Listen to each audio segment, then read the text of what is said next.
Hey, what's up, everyone? This is Jeremy, founder of QuickMail.io. And this is Omar with ZenMaid. And today we are going to be chatting about wartime CEOs and peacetime CEOs. Jeremy, do you want to try defining that, or do you want me to try defining that? How do we start it'd this? be interesting to figure out if I experience both. I think the jury is still out. I feel like I'm always in wartime CEO. Well, peacetime CEO is like my sort of like random ass 2-second definition kind of thing is that if the company is in a mature state and it's all about making sure the processes inside are all well defined and the effectiveness and the efficiency, of the system is there and so on, then I think it's a peacetime CEO. And a wartime CEO is when it's a total red ocean. Everyone is trying to fight for their survival very quickly, and then it's like there's no time for thinking of a ping pong table for your employee or stuff like that. It's really about like getting market shares. Would that be something like that? I think it's along like the right lines. The only thing with that is that makes it sound like anyone that's at an early stage is in wartime. And then once you hit a certain size, then it's like peacetime. And so I think it's more about kind of the cycle of the company. So to me, what I've always thought of it as is, I'm looking at the article from Ben Horowitz. So what he says, I'll just read two quick paragraphs here. So peacetime in business means those times when a company has a large advantage versus the competition in its core market and the market is growing.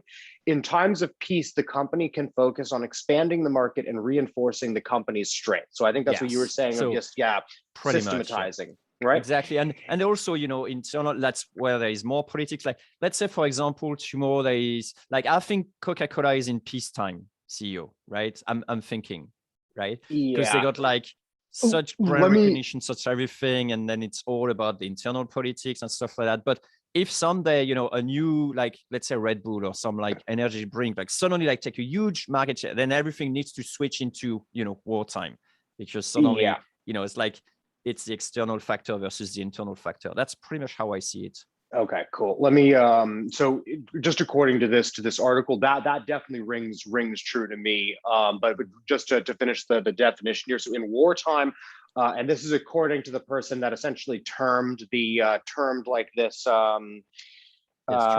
this term, it's Ben Horowitz. If you guys read his book, The Hard Thing About Hard Things, it's a very, very good book on starting a startup. Yeah, that's where this concept was introduced to me. And then if you also look up peacetime CEO versus wartime CEO, there's an article by him on the A16Z blog. So what he just says here is, in wartime, a company is fending off an imminent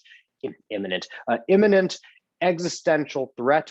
Such a threat can come from a wide range of sources, including competition, dramatic macroeconomic change, market change, supply change, regulation, and so forth.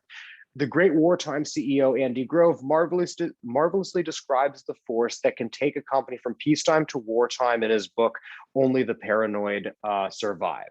So I like that. Yeah, I guess what I would say that I think is a little bit different with this, and I think that what he's saying kind of holds true here when you're talking about funded startups, but when you're bootstrapped, I think that you can actually be,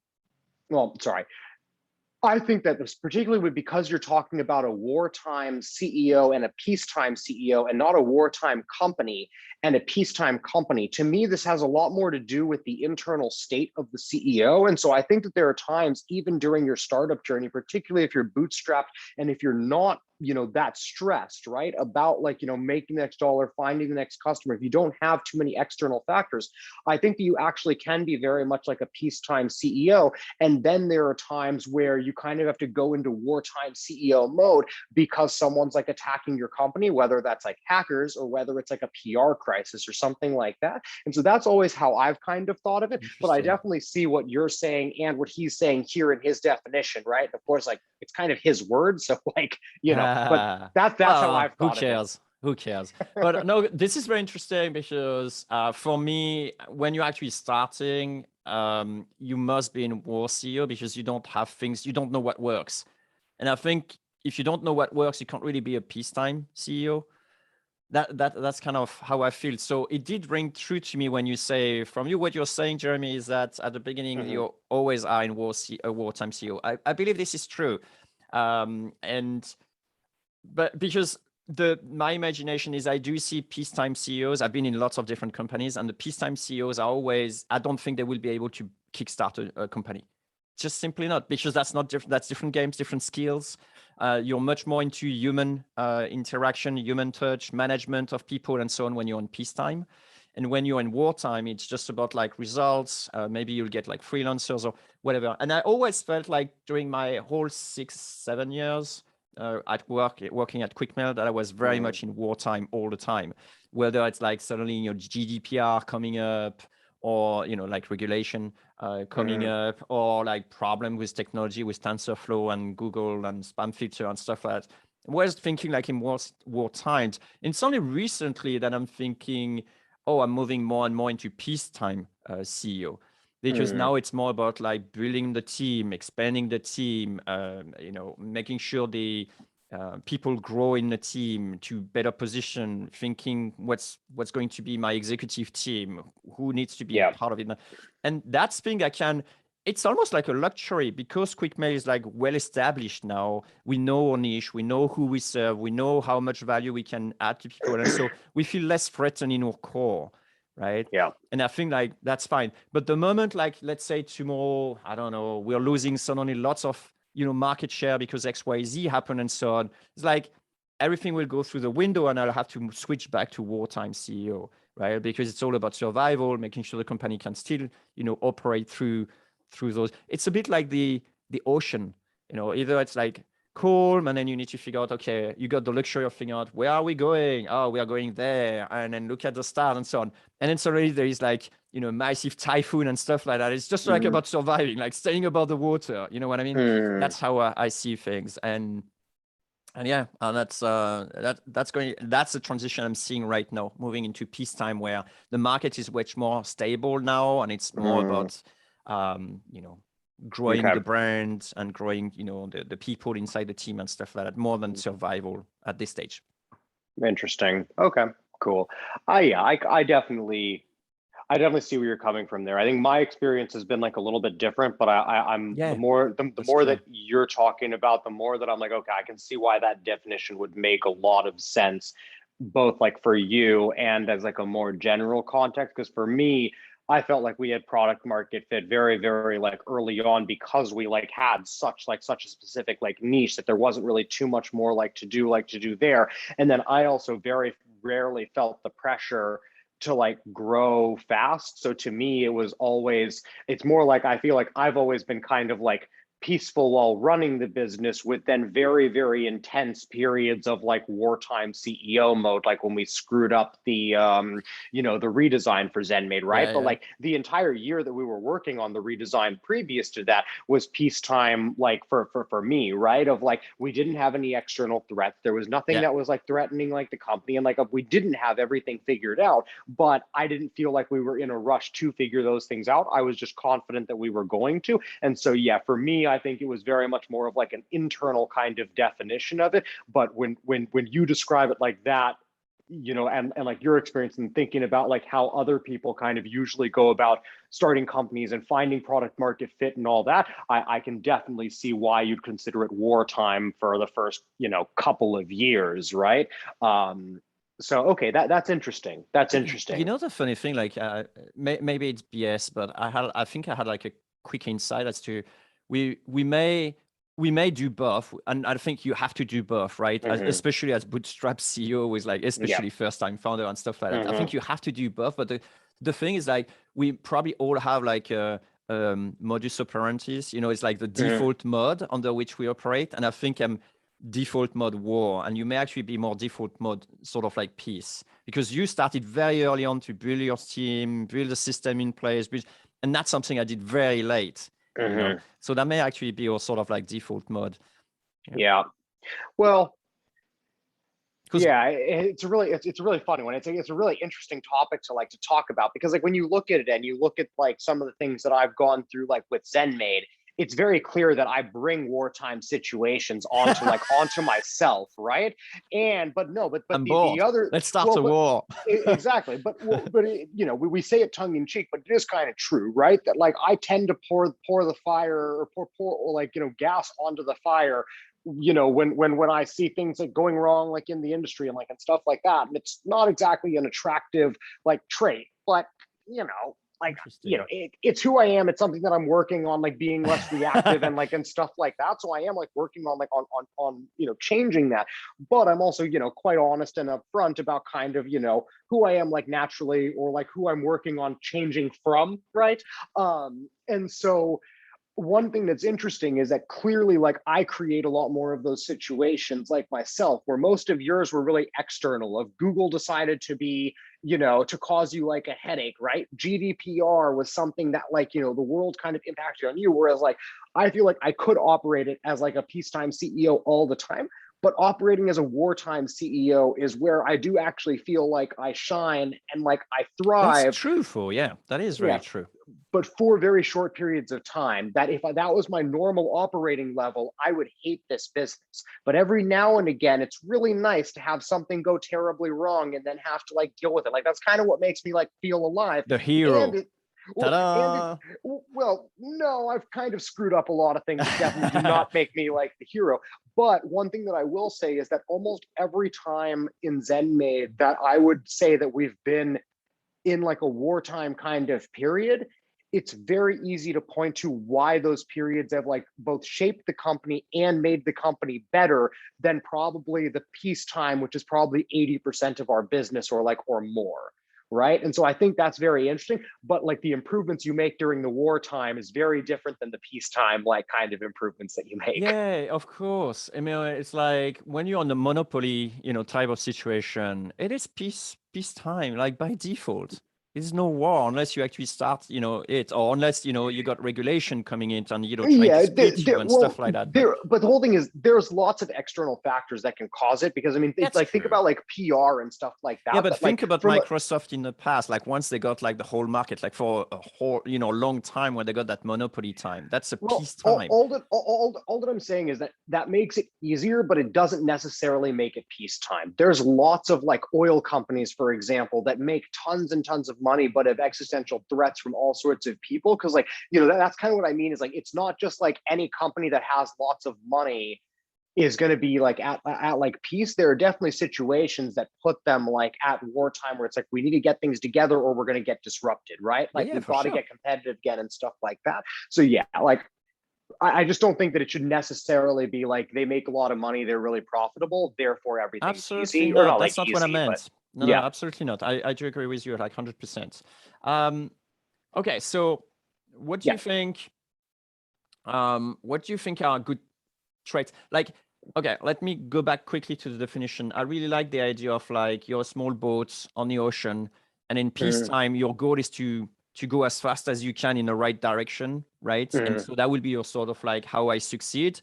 So how I succeed as a peacetime CEO is that I managed to go that long and that fast, and then so that far.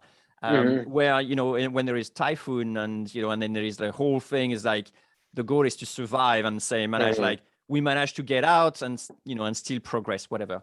And of course, in one, the goal is like to find efficiency stuff, like what helps us to go the fastest. Maybe put the 3 men on the front, 2 men on the back, or have the wind take that a drum. Way. Yeah, exactly. Whatever.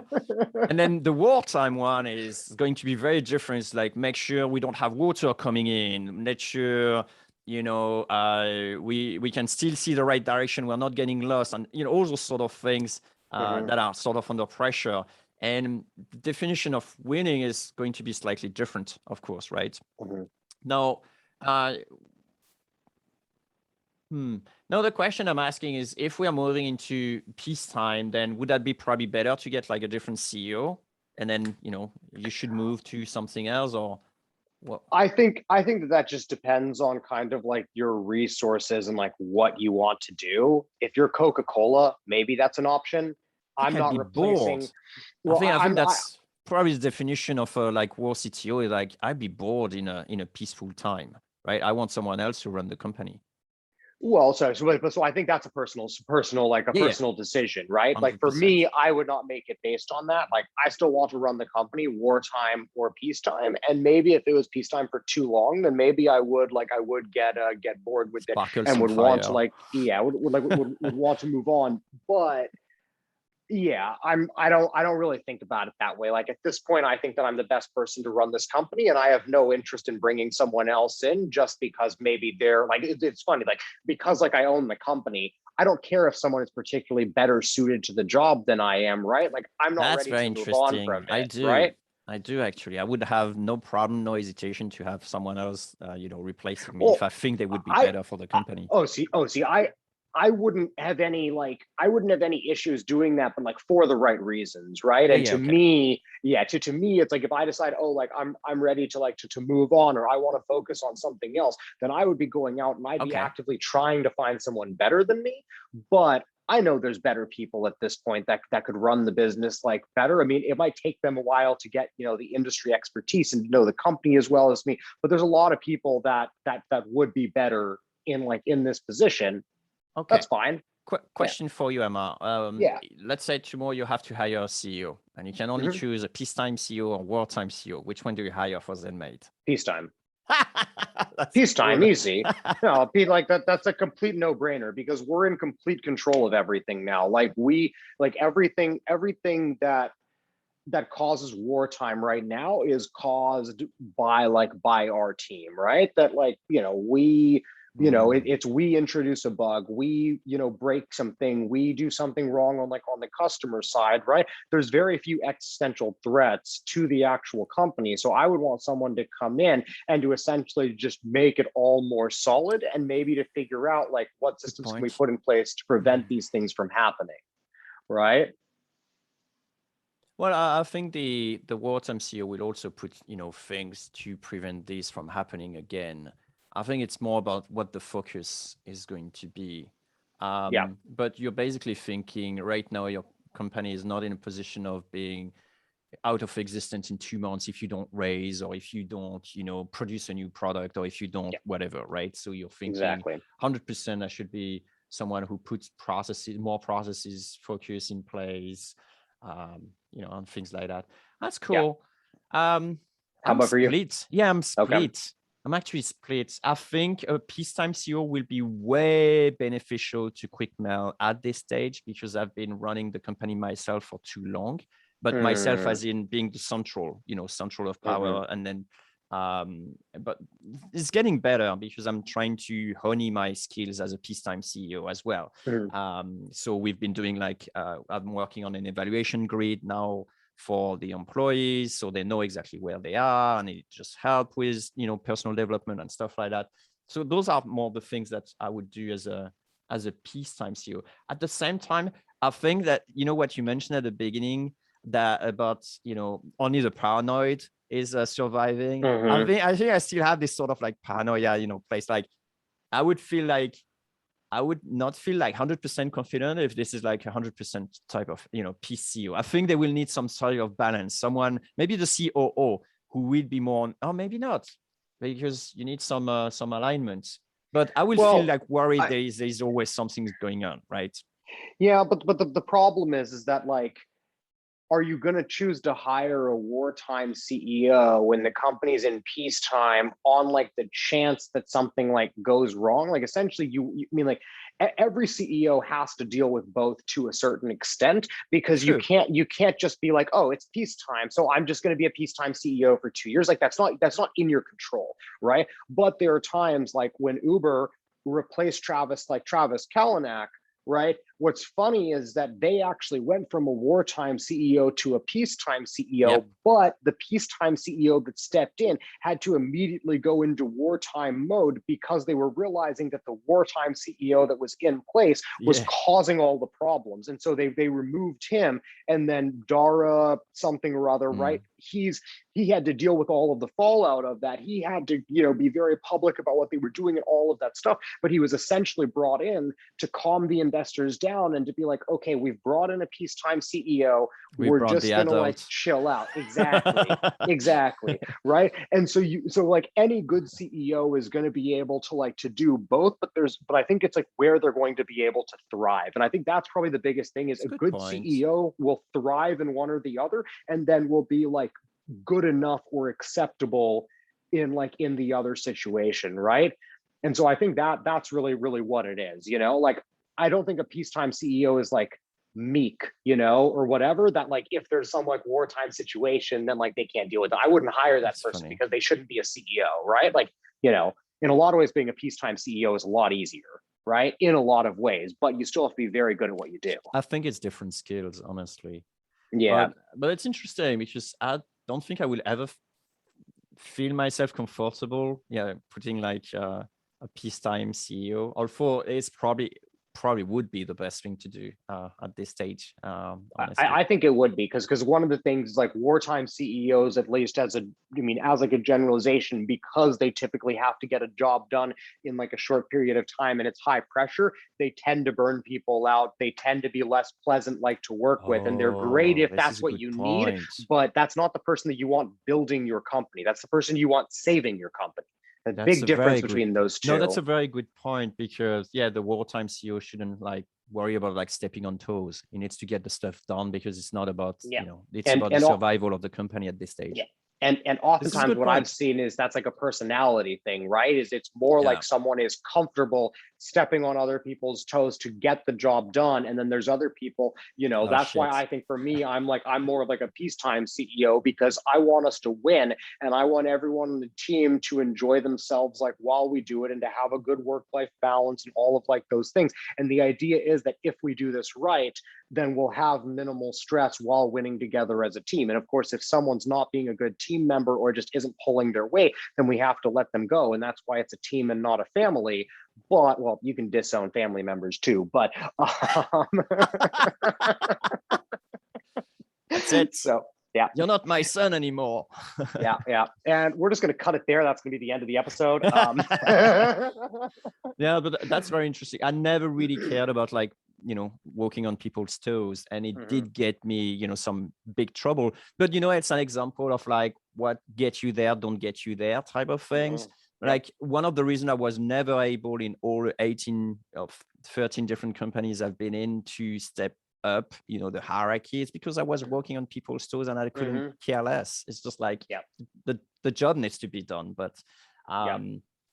yeah, that's very Yeah. very But if interesting. you'd been in more like wartime companies, that probably would have gotten you higher up, right? That if you were at a Definitely. stable company and people are looking at it and just going like, "Hey, I get that you need to get the Yeah, job fuck. done, but there's no reason to step on people in order like to do it or step on people's toes in order to get it done." That's probably just like, you probably just were like a bad like culture fit, right? Like you weren't a bad employee. You probably got the job done better than Fuck, way you're more right. people. Yeah. But if in the right company, that would have made you one of the most valuable people. In the wrong company, it makes you stand out like a sore thumb as like not being a You're team player, absolutely right? Which right. isn't true, right? Yeah, you're absolutely right. I mean, 100%. Now I'm like, in my mind is going very quickly through all my experience and all the different jobs. And it's like, hell, you're right. It's like, I was, I think I shined at Lionhead, where it was like, a super small startup doing Mhm. amazing thing for, top, A class, AAA, AAA type of games. Mhm. And that's the environment in which I thrive. But there was other problems, like obviously Peter was smoking at work and I couldn't stand smoke. So that was really, really annoying. And we clashed quite a lot on this. But this was a type of environment I really love. And that was like total wartime. And I Mhm. don't recall too much any wartime in past things, but I do remember when there was some episodes of war, then suddenly, yeah, I shined. That was interesting. That's interesting. Mhm. Um, Man, if I could come back 20 years old and say, you don't want to join this company, you want to join the one that is struggled and the one that's going to Yeah. be almost bust and they need a saver and a Yeah. hero. Exactly. Yeah, Exactly. Yeah. Because I've realized like that's not where I want to be. Right. yeah, That's not what I enjoy.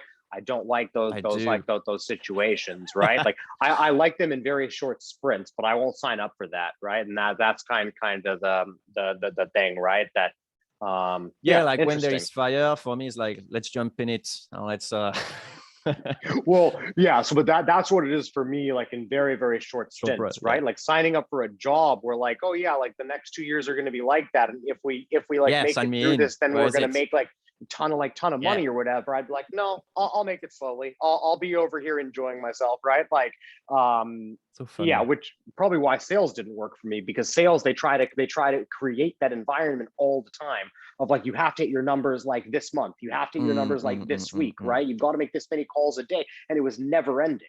So I was miserable doing it, right? As soon as I was Uh, doing sales and it was like, oh, like this is actually me pulling in like in the right direction in like a blue sky like ocean, and I know if I keep doing this and eventually ZenMate's going to get there, I can hire someone else, they can take it over. Then it was like, cool, let's get to rowing or whatever. But if that was endless, I was miserable.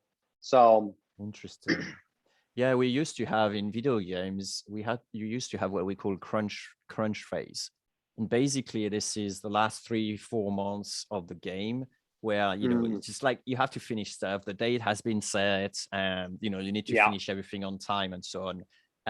I was really good at that phase. Mhm. And Yeah. the funny thing, I do remember that is that every time I wanted to go, but can I work on like that new project that just starts and it's really exciting and so on? It's like, yeah, but Jeremy, you're a finisher, and we need people who Mhm. finish. And I was really good at that. And Yeah. it's one of those. But I wanted to start a new thing. Like they seem to have fun over there. But I was really good at finishing because people could count on me to finish the stuff and Yeah. and get it done. Um, Man, a lot of insight. That's really cool. I like those episodes. So should a wartime CEO becomes a peacetime CEO at some point, or should he just go ahead and then just, go and save the next company? I mean, I think again that just depends on what they want, how they like kind of what like Yeah. their career goals are, and then of course like what level of CEO. Because if you're talking about companies like ours, you can't just bounce from company to company like that, right? Like companies like ours, I think you and I would still be very early to be hiring a CEO, right?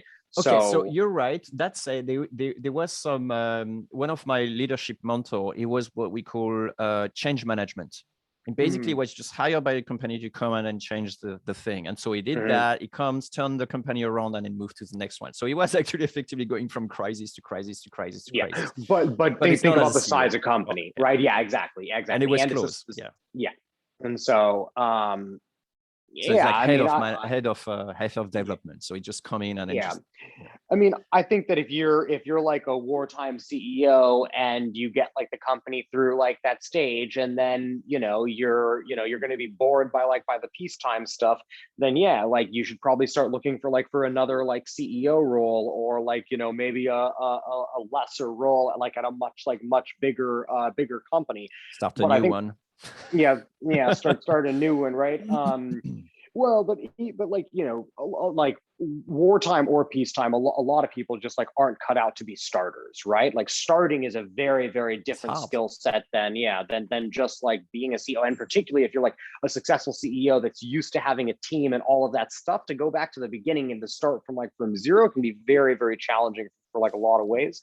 Have to put Um, back your sleeves, and then all yeah, right, let's get going.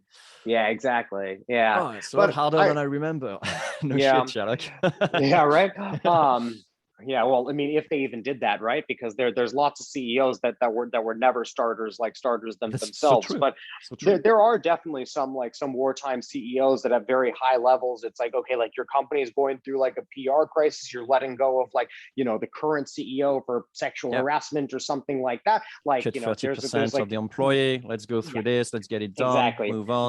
There's probably a short list of like 5, 10, 20 people that it's like they've done this at wherever, right? Like, Mm. whoever like Warren Buffett hired to come in and to clean up Goldman Sachs in like 2008, 2009 when he like bought 30% of it. Like whatever operator he put in place there must be the go-to operator for any bank having a crisis in the United States, right? Like there are some Right. specialists there. So in that case, it's like know your worth, right? If you're only coming into a company, you're going to be there for a year or two, turn the ship around, and then you're going to move on to the next like sinking ship. Like you better make sure you're getting a nice And a nice package and nice and package and parachute. stuff. Yeah. Yeah, exactly. So Not to burn with the ship. Yeah. Oh yeah, so we pretty much, I think the conclusion of this thing is you won't hire me for being the CEO of ZenMaid. Yeah. I could see bringing you in though if we were having like a crisis of like, hey, like the development is completely out of whack. Like, but the whole thing is like, even for that, because I don't think you'd be able to come in. That's a funny thing. When will Yeah. you hire me for ZenMaid? At what point of your company and why? Like, how would you actually Yeah. picture hiring me for your company? That'd be Yeah, funny. I want to hear the vice versa of that Yeah, too. of course. I'm Yeah, trying to yeah, think already. Oh shit, I don't want to yeah, hire Amar. Is there any yeah, case? yeah. I would be more comfortable hiring you after this conversation, so that I could be like, look, Jeremy, I'm bringing you in to like help our development team. It's peacetime. Like, yeah. Yeah. So yeah. So that's good. I think it's a really good conversation though. There's definitely some good yeah, some good like realizations. And for anyone listening to this, Aren't Dill you and trying to my change mom, topic? You wouldn't hire me then, or would you hire me? Like, in what well, situation would you hire me? so it would definitely depend. Yeah, it would definitely depend like on like the situation and stuff. Because if we were going through like a wartime period where it's just like, look, like our entire development process is like completely like broken right now, or like the product itself is broken, and if we don't turn this around and like get it fixed and like get the quality of the entire thing like up drastically, then we're going out of business in like 6 months. I'd probably be like, Jeremy, like, I'll pay you whatever you want. Come in, take over from me, and just like get this fixed, turn it around. I'll give you this bonus of like a large amount, and then step back in, like once it's like taken care of, or even as like co-CEO. So I would just keep focused on the marketing and on the PR and all of that stuff, and you would just go deep into the dev side, right? But it would probably take something like along those lines, just because of like, yeah, Massive what you were crisis. saying. Yeah, of course. Yeah, Yeah, that makes and sense. like, you wouldn't be fulfilled working in ZenMaid during like peacetime. You'd probably be Totally, bored with it, right? 100%, Yeah, 100%. yeah. So very specific situations, I could see bringing you Yeah, I in. can see you got like 30 engineers. You got too much fat in the engineering team. Things are not Mhm. going, and so on. You guys are Yeah, like getting, overtaken by other competitors, and so on. It's like yeah, something really has to change. yeah. Someone needs to come into the cuts and then make things back on track. Yeah, I can see If that I being fun. if I ever have to do mass layoffs for any Yes, department, that's right. I'm tagging you in. That's right. Oh, yeah, that's an interesting one. I don't really know how and when I would hire you for. And that is interesting, because I'm thinking like, am I ready for, having peacetime in QuickMail? I'm sorry if you're an employee and you're listening, but it's, I mean, because I think we're still at the survivor phase. So at what point would I hire you?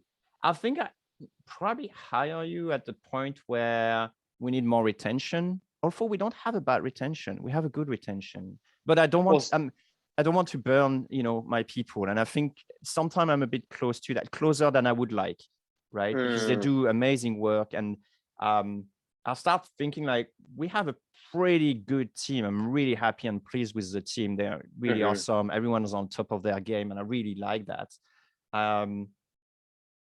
So we don't really have that, but I can see that it's hard to scale.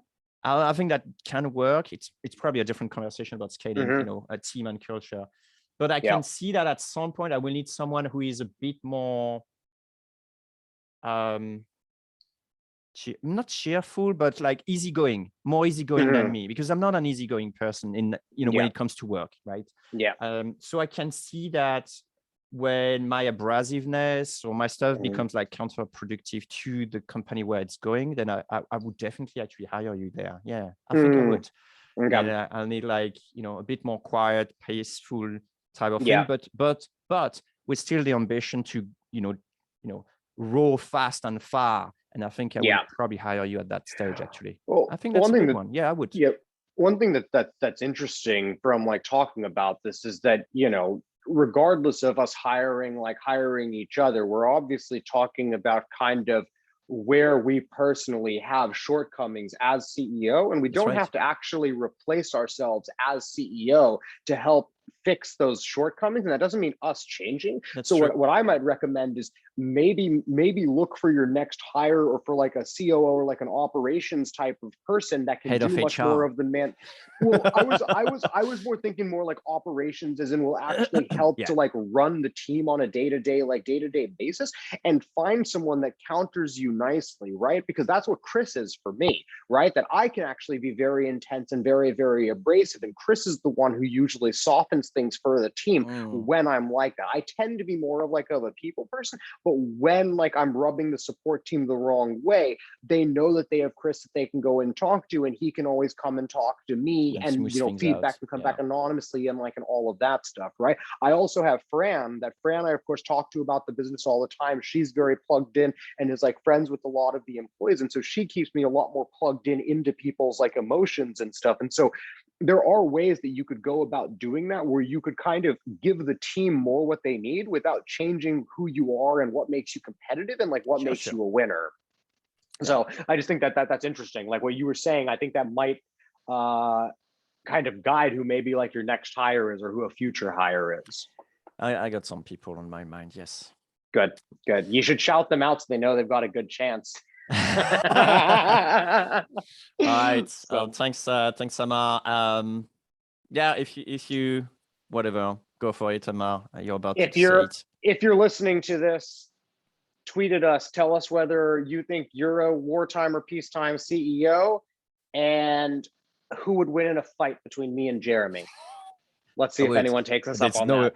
No, I don't know. Actually, I don't know. Yeah. All right. Bye. All right. Talk later. Bye, Emma.